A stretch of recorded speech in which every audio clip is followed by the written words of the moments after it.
Welcome to the 20th episode of ISPC Tailboard Talks. I am your host, Mark, along with my co-host, Jerry. How you doing today, man? I'm great, man. Exhausted, but great. Yeah. 2-0. 2-0. And ironically, this is ISPC's 20th anniversary. So, not that we attempted to make that happen, but yeah, maybe it's a sign.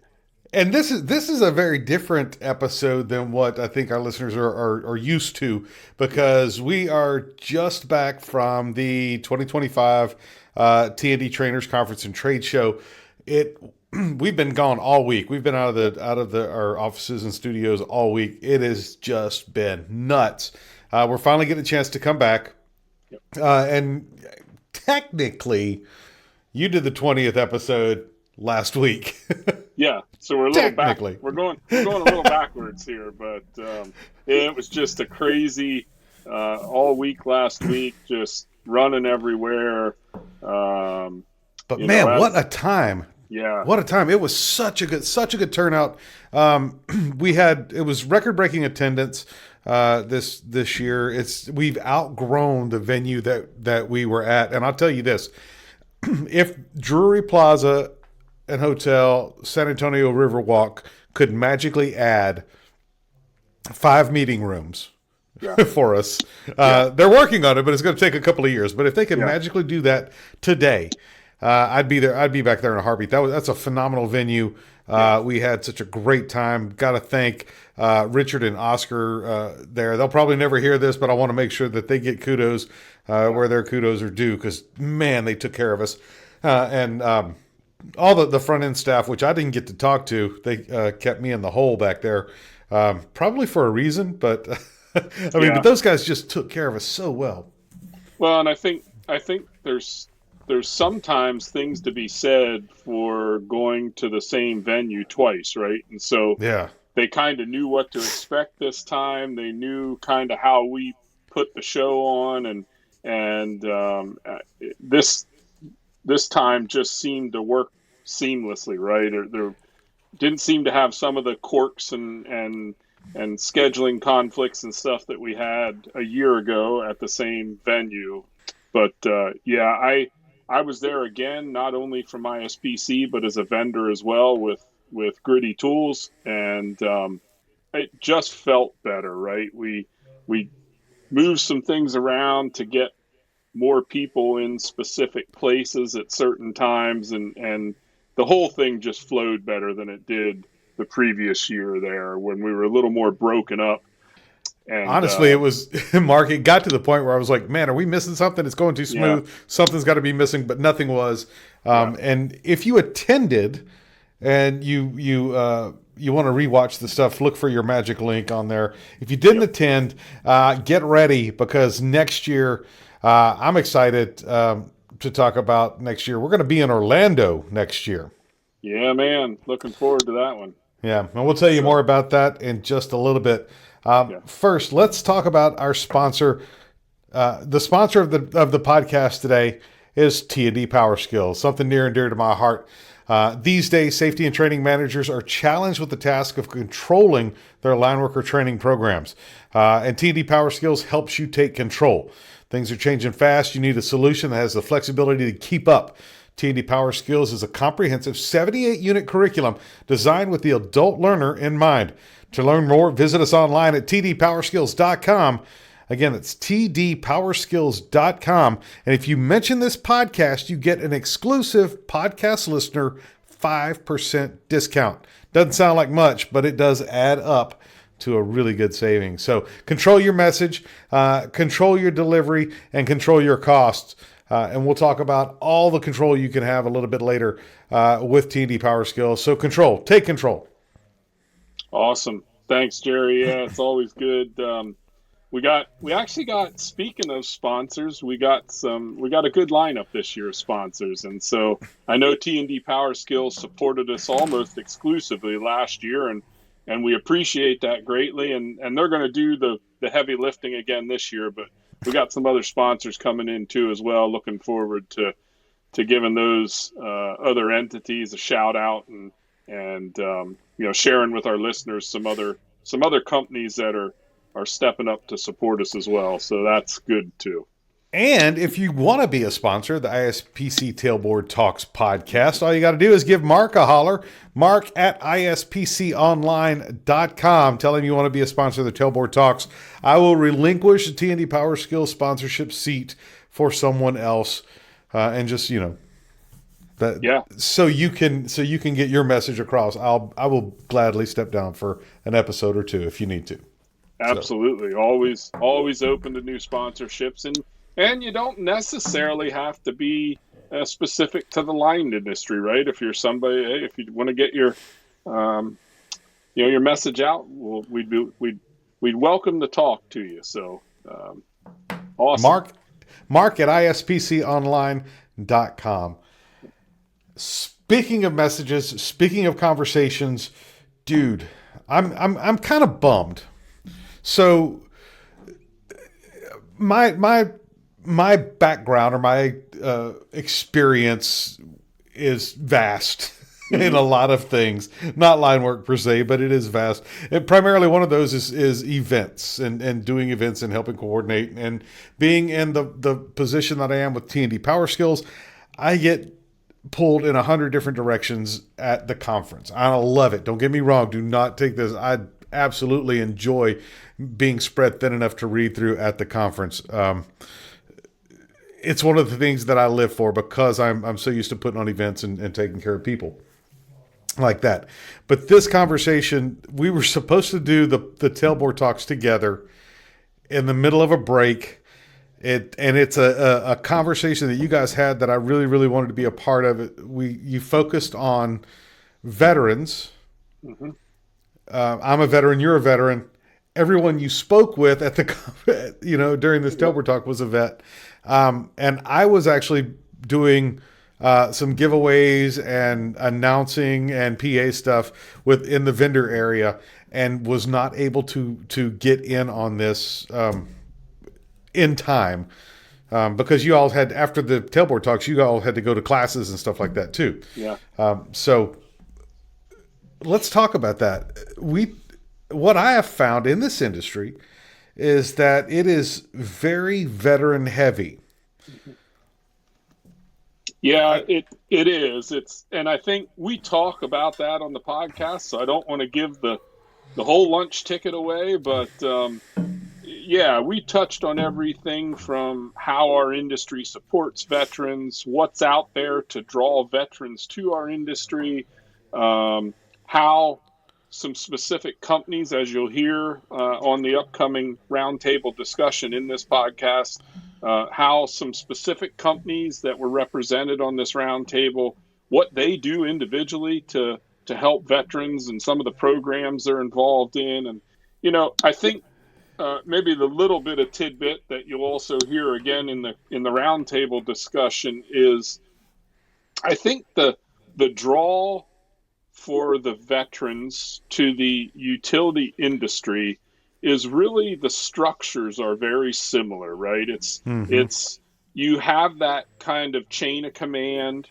type organizations, obviously in the utility industry and the way the industry has evolved over the last number of years, there's a lot more, I guess I could call it freedom to make decisions than maybe you have in the military setting, right? Mm-hmm. But all in all, from a 10,000 foot view, you have that same structure, very disciplined industry, right?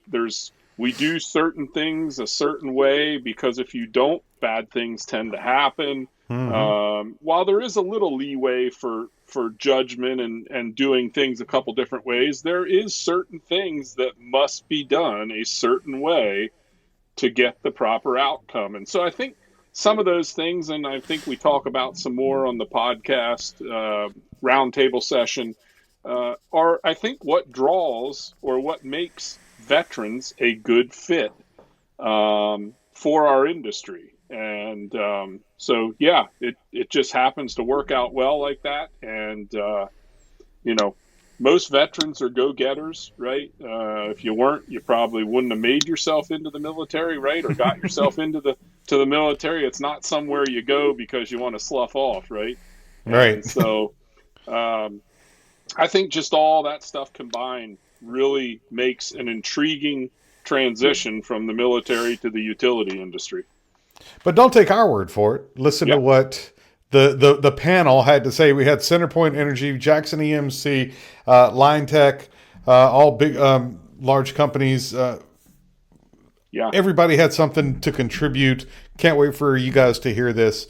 Very good conversation. Sorry I missed it live, but you, like me, will get to listen to it recorded. So let's get to it. yeah. Yep, sounds good.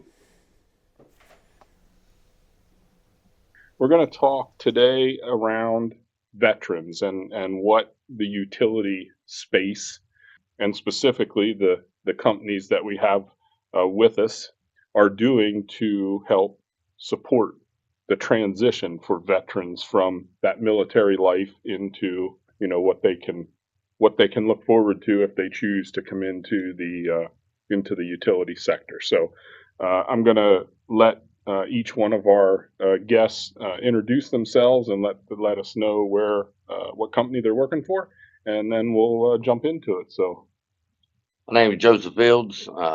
Working with Linetec Services. I'm the regional training manager for the Southeast of the United States. welcome. My name is Ronnie Abernathy. I work for Centerpoint Energy. I've been there for 26 years. Cool. Welcome. Ryan Cooper, Centerpoint Energy, 16 years. Okay. Welcome, Ryan. Jeremy G. I'm a safety and training specialist for Jackson EMC. I've been there 21 years. Awesome. Well, I appreciate you guys taking a little bit of time out of our conference today to join us and just kind of, I know some of you have some really good things going on at your organizations when it comes to veteran outreach and veteran support. And so I know all of you are veterans. We kind of intentionally did that. So thank you for your service, first and foremost. I'm a veteran as well, and Jerry is as well too. So and so is our owner, Ron Shank. So we have a lot of veterans in the utility space, and so I'll just open it up, and anybody can jump in and start talking.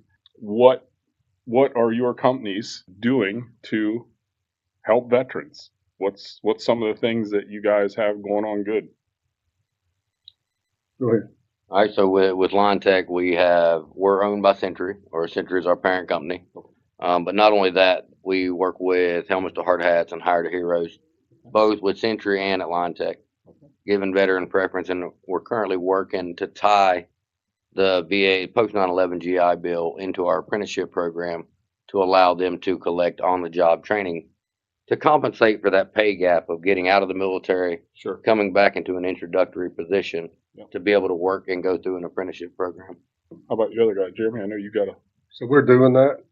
We're a VA approved training center. I had to go through that process. So you got to get DOL approval first. And once you get your DOL approval, we become a VA approved training center.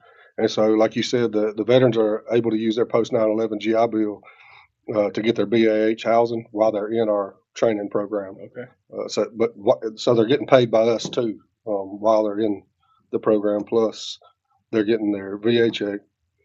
And then we just recently started a program. I don't know if y'all have seen this. It's fairly new. We've had one guy come through, but not on the line crew for us. But it's called Skill Bridge. Mm-hmm. It's where the guys can their last 6 months of active service, they can actually go into an approved apprenticeship program. They're being paid by the Department of Defense. They still have to, you still have to do a report to their commanding officer and all. They have to be released from their unit, but they can work in your training program and you're not paying them.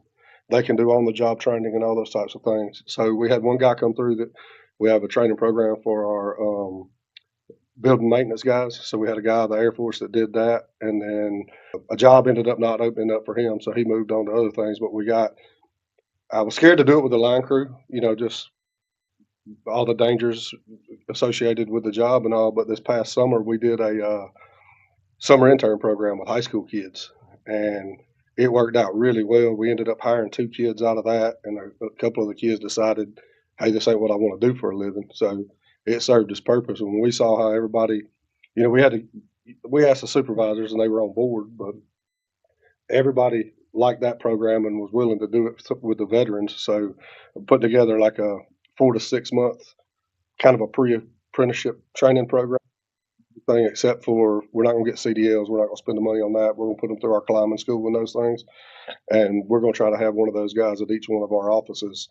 And we're going to allow them, if in their 4 to 6 months that they're there with us, if we have an internal job open up, we're going to allow them to apply as an internal employee, which will cut down on them for the competition. Because if we have 2 people internally apply, those 2 people will interview for the job. And here recently, every time we've opened a job outside the company, we're cutting off applications at like 50. We're stopping accepting them. They're such high competition. Mm-hmm. So we're hoping that'll help us be able to hire more veterans. Gotcha. It's a on the job interview. Yeah. How about you guys at Centerpoint? I do know that it's a fairly new concept that we're taking on, and it's, Okay. we actually have next Tuesday on the 25th is one of our first conversations with other veterans. Gotcha. Yeah, Cool. you guys are a little ahead of the game. Yeah. So I guess what is it? And obviously, some of you guys have a little more experience and exposure with this. But what's the obviously besides trying to help veterans, right, transition, which I think anybody can get behind and support, right? But I guess what's the benefit maybe to veteran workers over, let's just say, a regular trained worker, right? Or maybe somebody went to a technical college or something to that nature. I can tell you personally, line work, it gave me the purpose that I thought that I lost getting off of active duty. Okay. I spent another 8 years in the reserves as a senior instructor and still never regained the purpose that I had working on active duty. Yeah. And coming into line work, it renewed that purpose. It renewed that foundation, the trust and the camaraderie. It's one thing to say, I've got your 6, but it's a total other thing whenever you know that person is there. Sure. Anything that you do is going to alter Yeah. them for the rest of their life, or them do something to alter you for the rest of your life. So it definitely brings that camaraderie back. Yeah. That's a big one. But one of the biggest advantages I find with veteran employment is, especially ones that have went through some leadership schools, Mhm. whether it be WLC, BLC, or BNOC or ALC, they all have their benefits, but it's getting them into that mentality of, one, they already have a servant's heart. Mhm. And almost any lineman that I know also has a servant's heart. There's no ifs, ands, or buts about it. Yeah. But the biggest thing is they already have a purpose for why they're coming into this industry. Mhm. It's not just strictly monetary. It's, I'm here to help, and I want to continue service. Great.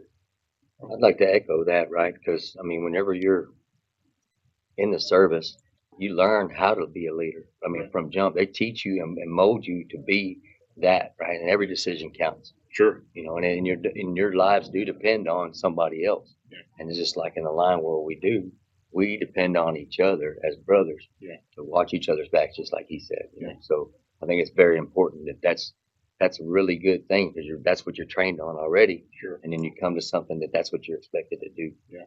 So in the future jobs that you're going to be applying for. Right. I worked on avionics on helicopters. I'm an underground network tester. So I just took everything that I learned there and just correlated Mhm. to what I do now. I think the biggest jump for me was like the voltages. Okay. Like you cannot get close to that thing, but just once you get past that, you can use all that knowledge that you got in the military here.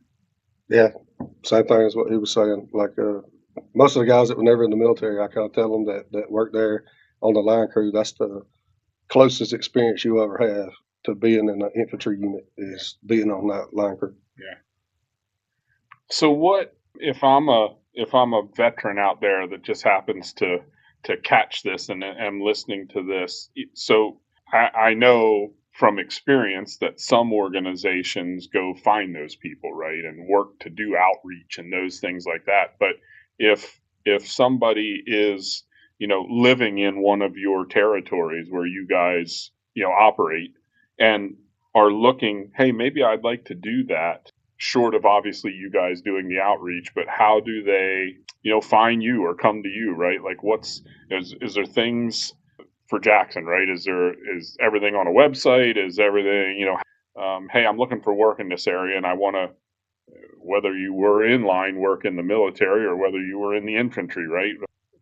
How do I get there? How do I find my way to, because quite frankly, I think you mentioned it, I think our industry is in some ways similar to this. We have a lot of things. We do certain things for certain reasons. We do certain things a certain way so that you don't end up dying, right? There's a lot of interlocking mechanisms there of how life is in the military and how life is in line work or utility work, right? There's certain things you have a choice of how you proceed, certain things you proceed in one way because that's the way you need to do it to remain alive. So how do people find you guys?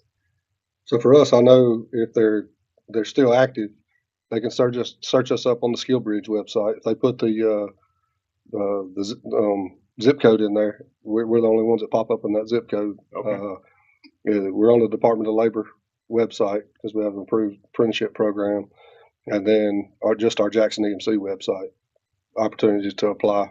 I'll say also, one of the biggest tools that goes overlooked in our industry and in the military is social networking. Mm-hmm. And I don't mean Facebook. I mean something more like LinkedIn. Yeah, more of a business type. It's a business profile, but the ability to do a job search and specifically pay attention to companies that are giving veteran preference, Mm-hmm. that are having programs, whether it be SkillBridge, whether it be Hire to Heroes, whether it be Helmet to Hard Hats. All of those are listed through LinkedIn. Mm-hmm. They all have a page. They have individual reps that are there that are outside of, in the Army, it's the Army Career Alumni Program, and it's called ACAPing. Mm-hmm. Within the last 60 days of you getting off of active duty, you have to go through ACAP. And there's a lot of soldiers that brush that off. Mm-hmm. But truth be told, it's got a lot of valuable information in there, especially on bridging the skills, using programs like SkillBridge, Mm-hmm. or cross-referencing that job and how it can correlate into this industry or into any other. Mm-hmm. So we've talked a little bit about how veterans get to our world, right?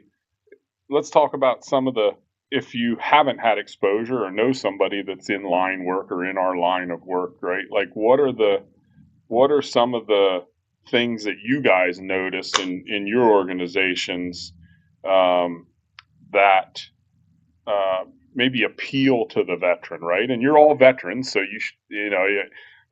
maybe what appealed you to come down this avenue, and then once you're there, what I know you kind of already touched on it about the camaraderie and stuff like that, but I guess so maybe first of all, let's start. What attracted you guys to line work, right? What led you down that path, right? And there's some chuckles, right? And so what was the, oh, I'm going to go, I mean, if you weren't, I know you weren't Jeremy a lineman in the military, right? So like, all right, I'm just going to go be a lineman now, right? I'm getting out of the military, I'm going to go be a lineman. So what led you guys down that path? What initially interested me was being on a PRC team, a provincial reconstruction team in Afghanistan. And one of the easiest ways to gather intelligence for a village, or either to help a village, is to offer things, whether it be building a well or building a schoolhouse or a local SURE meeting center, a district center, whatever the case may be. But whenever you do that, you also have to get in the CVs or United States Army Corps of Engineers and formulate a plan on how we're going to power that. And generally, it was bringing in basically a generator distribution plant. Mm-hmm. And then everything in the Army is plug and play. It's hard to mess up. But it got me really interested into the theories of electricity. Gotcha. And what we can do to provide for a better world, but also coming stateside. Whenever I got back, I had cousins that were in the industry. Okay. And it was Hey, you ain't got a job? Let's go. How about you? So the Marine Corps and the Navy worked hand in hand. Also, like you said, I worked with the Seabees a lot, and I did generation in the Marine Corps as well, and that got me excited on and that's where my avenue took down that road. Same So thing. two of you kind of had a little bit of exposure to the utility side of things in the military. How about? I mean, you join the military for your country. Yeah. Right. And then I think you join like the light company for your community. Okay. Like, we're the only ones that can do it. Like, there's no one else that's going to come and help us. You have to get it done. And it's the same mentality you have when you're in the military. It's not like your local heating contractor, right? Where you got 10 of them and you can choose which one you go to. You kind of got to call the utility company to come put your lights back on, right? So, how about you? I know, Jeremy, at least I think you didn't have much exposure to it No, in I the didn't. military. I was in the infantry. Reason I applied for the job and went for it, I don't have like a big story to tie, but it was the company reputation in the community. I mean, that was pretty much it. It wasn't even at the time. It was apply, try to get on with the company and figure it out from there. Yeah, and I know a lot of one of the presentations I was in this morning here at the conference. One of the speakers talked about giving back to your community and being visible in your community and helping out with things of that nature. And so I think to your point, Jeremy, kind of the reputation you have in the community, right? Hey, I want to, when you serve in the military, right? You said it pretty well that it's you do it for God and your country, right? And a lot of us who have served in the military, that never really leaves, right? It's that purpose you were talking about, right? And that's kind of just ingrained in you. Getting out and getting into a workforce like a utility, I think keeps that going or lets that flourish, right? And so yeah, I think all good there. What do you guys notice that a veteran brings to your company, industry, right? One and all. What's the benefits? I think accountability is the biggest thing, right? They're there all the time. Yeah. Right? It's not even a question. Yeah. They know that they're going to be there. Yeah. Got any hands, right? That so far that I've come across any prior military, they're there. You can count. Their accountability. They're there. So, I mean, they asked me to do it like years ago. Yeah. I'd be a trainer, and I think it had to do with just the way I conducted myself. Okay. And then the job knowledge, everything, right? Yeah. And just to touch on Ronnie, if you ever seen how he trains, you could definitely tell he was a Marine for sure. So I think one of the biggest things that it brings to the table with any company is, one, you're getting an employee that's already showed dedication, already showed drive, and already showed motivation for something. But anybody that's sitting in this room knows that in the military, we train under fire, we train under stress, and we invoke stress into our training to mitigate that fight, flight, or freeze response. And a lot of times in this industry, when there is something that goes wrong, you do have a lot of people that they either flee in their mind or they flee in person. It's one of the two. And I think the resiliency aspect, the ability to bounce back, if you've got somebody that's been in the military for an extended period of time, that resiliency, that ability to bounce back has been bred into them and continue placing that one foot in front of the other, then you've got that person that's going to stay there to get the job finished, that's going to be there early, that's going to set the example or set the pace for the rest of that crew. Yeah. Yeah. Anything you want to add, Jim? I think it was hit on before, but the leadership. Yeah. Like the leadership that they bring. And two, I know it seems like a simple thing, but understanding a rank structure. Like knowing their place on the crew. Right. And knowing how that kind of, you start from the bottom and build up. I think that's something big. Obviously, it's that way in the military, right? I mean, if you're, not that you can't offer value as the private or, but there's that structure there, right? There's that chain you got to follow, and there's a reason for that. And in our industry as well, not if you're an apprentice, it's not that you can't be a leader or have leadership qualities, but you need there is that chain of command that you kind of got, if you're going to skip 2 or 3 levels and then things come back downstream, it's usually not going to work out too well, right? I mean, there's a difference between having an open door policy and going around people because you can't go through people, right? And so I think it's a very similar structure. And again, so back to that, camaraderie and purpose and all that type of stuff.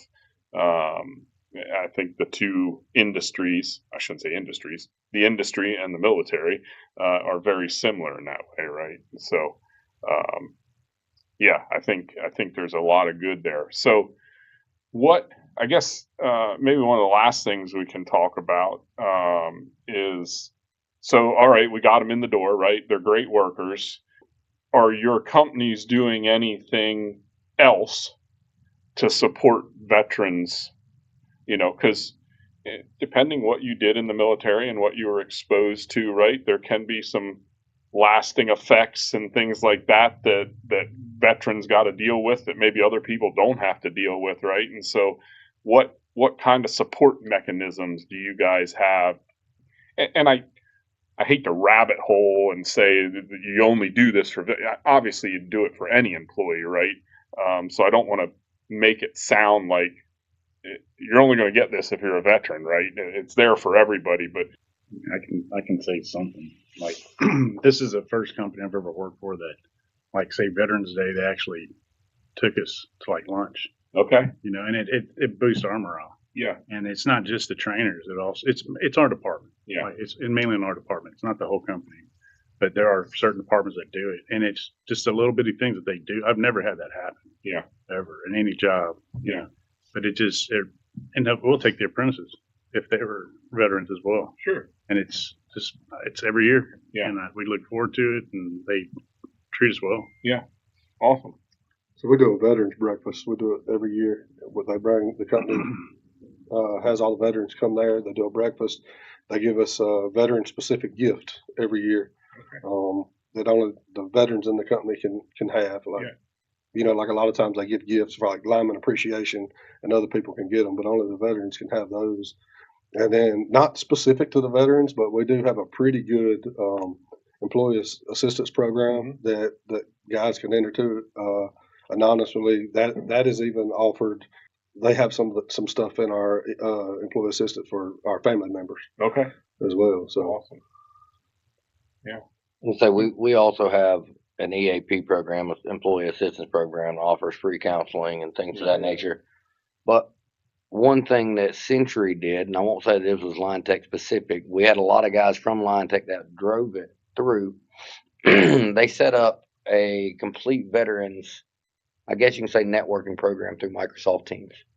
And every month, every veteran in the company, they log in. We talk about whatever's going on in the world, but also how we can continue to push for veteran recruitment within the company or within the organization.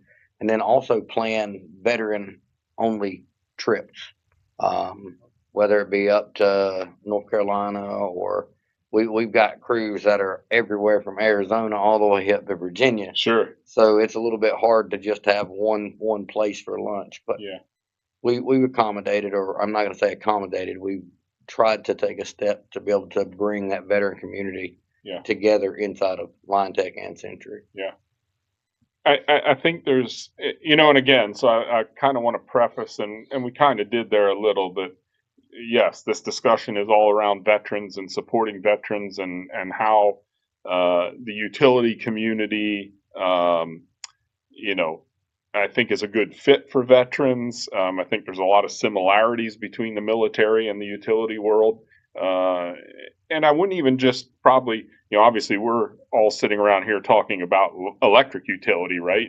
But there's all kinds of other, water and gas and other utilities as well that might not have quite the defined structure that we have just because of what we're dealing with. When maybe gas is probably the closest, right? You can obviously make a mistake there. You can blow things up and things of that nature. It might not be quite as critical in the water world, but I think we just make a really good fit. And then obviously, the support, and not that we don't support all our workers. I think any one of you can attest that the majority of support is there for anybody and everybody. But giving that little extra attention to the veteran workforce that works at your companies, and I know, we're a small sample set here. There's a lot of companies, like the utility I work for, very veteran friendly, right? Did a lot of the same things you guys are doing at your companies. There's just there's a known value there, right? When you go after veterans to bring them into your workforce, you get the work ethic and the trust and the accountability, and all that stuff is already. It's not, we don't have to reinvent the wheel in the utility world, right? Most cases, not all, there's always your bad apples no matter where you go. But I think there's a very high percentage of, okay, if I'm going to hire a veteran for this position, I kind of know what I'm getting, right? And can build off that. And so it's great to hear that the utility space or the sector is supporting veterans the way we do, right? And I think, all of us being veterans, ISPC, like I mentioned earlier, we are veteran owned. I own my own business that obviously is also veteran owned. And I think it's just a really good thing the way we support our people that, in some cases, obviously we're all still sitting here. So none of us have made the ultimate sacrifice, but there's a lot out there that have, and to just support veterans as much as we can as a utility space is just awesome to see. And so, if you're out there listening and you're, what am I going to do when I get out of the military, or what's my next chapter in my life? Check out the utility world, right? I mean, there's a lot of veterans in the utility world, and it's obviously a very good career and an opportunity to get yourself into. Very rewarding, can be very rewarding, just like the military can. So any last words or thoughts, comments anybody wants to throw out there? I really appreciate this opportunity. Yeah, and getting there here, I appreciate you guys taking a little bit of time out of the conference. There's a whole lot going on right now. I think they're doing some awards things and so on, but I appreciate you guys. Again, thank you for your service. Appreciate that, as does everybody else. Appreciate you taking a little bit of time to share what your companies are doing, and giving a little feedback from veterans that are now in the utility sector, right? To say, hey, it's a pretty good lifestyle, rewarding work, all those types of things. So thank you guys for taking time out to join us and be guests on our podcast. Till next time, ISPC Tailboard Talks. We will see you on the next episode. Great conversation. Thanks, Mark. Once again, this podcast is brought to you by T&D PowerSkills. Control your message, control your costs, and control your delivery. You control your message by customizing the program to meet your needs and training yard requirements. Control your delivery with the flexibility to scale from single unit refresher training to a fully DOL certified 8,000 hour apprenticeship program. And you control your costs with flexible delivery models that scale from companies with just a few crews to large utilities and contractors with thousands. And I literally mean thousands of line workers. To learn more, visit us online at tdpowerskills.com. That's tdpowerskills.com. And if you mention this podcast, I'll give you an exclusive podcast listener 5% discount. So, and in closing, the views and opinions shared in this podcast are the personal viewpoints of the participants and may not necessarily reflect the stance of the Institute for Safety and Powerline Construction or its staff. It is highly advised to consult your company management before implementing any actions or policy changes. Now, please support our sponsors bringing this content to you. And for more episodes of ISPC Tailboard Talks, subscribe in your favorite podcatcher and be sure to leave a review. We would love to hear from you. So until next time, Mark, I'll see you. Sounds good. Thanks, Jerry, and hope you guys enjoy the roundtable discussion, and we'll see you next time on ISPC Tailboard Talk.